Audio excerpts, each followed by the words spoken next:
Hello everyone, how are you doing? This is MD Tech here with another quick tutorial. In today's tutorial, I'm going to show you guys how to turn on file and printer sharing on your Windows 11 computer. So this should be a pretty straightforward process, guys, and without further ado, let's go ahead and jump right into it. So all you have to do is open up the search icon. Appears as a magnifying glass down in our taskbar.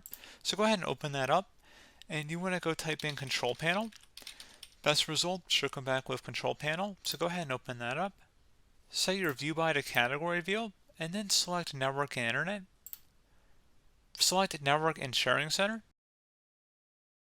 And then on the left side, select Change Advanced Sharing Settings. Underneath File and Printer Sharing, under the Private section, so you might have to expand it in order to see it, you want to make sure File and Printer Sharing is turned on, as you see it on my screen right here.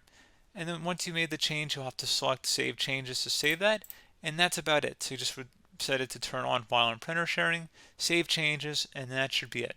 So pretty straightforward process, guys. Do hope I was able to help you out, and I do look forward to catching you all in the next tutorial.